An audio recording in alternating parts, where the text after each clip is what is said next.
63 दिनों के सफर के बाद कांग्रेस की भारत जोड़ो न्याय यात्रा आखिरकार अपने पड़ाव पर पहुंच गई है। कांग्रेस सांसद राहुल गांधी के नेतृत्व में इस यात्रा ने देश भर में जनता के बीच न्याय की आवाज को बुलंद किया है और अब मुंबई पहुंचकर यात्रा का समापन हो गया।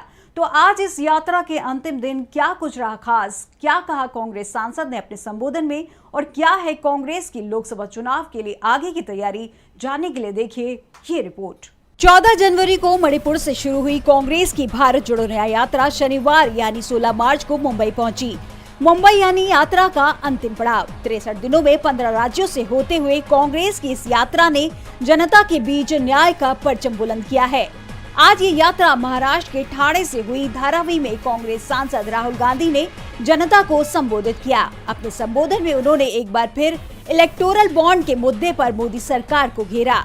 राहुल ने कहा कि पीएम मोदी ने कहा था देश से भ्रष्टाचार मिटाना है। फिर उन्होंने इलेक्टोरल बॉन्ड का पूरा ढांचा तैयार किया और अब सब सामने आया है कि हिंदुस्तान की सबसे बड़ी कंपनी इलेक्टोरल बॉन्ड के माध्यम से मोदी जी की पार्टी को करोड़ों रुपए देती है। कोरोना के दौरान एक तरफ लोगों की जान जा रही थी तो दूसरी तरफ वैक्सीन वाली company serum institute Narendra Modi को पैसा दे रही थी। हिंदुस्तान में हफ्ता वसूली चल रही थी।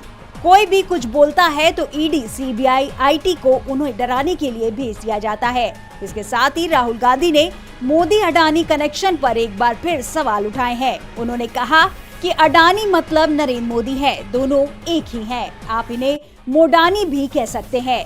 यात्रा के अंतिम पड़ाव पर कांग्रेस ने अपनी 5वीं गारंटी यानी श्रमिक न्याय की भी घोषणा की है, जिसके तहत स्वास्थ्य अधिकार, श्रम सम्मान, शहरी रोजगार गारंटी कानून, सामाजिक सुरक्षा और सुरक्षित रोजगार, इन 5 बातों को ध्यान में रखते हुए श्रमिक वर्ग को गारंटी दी है।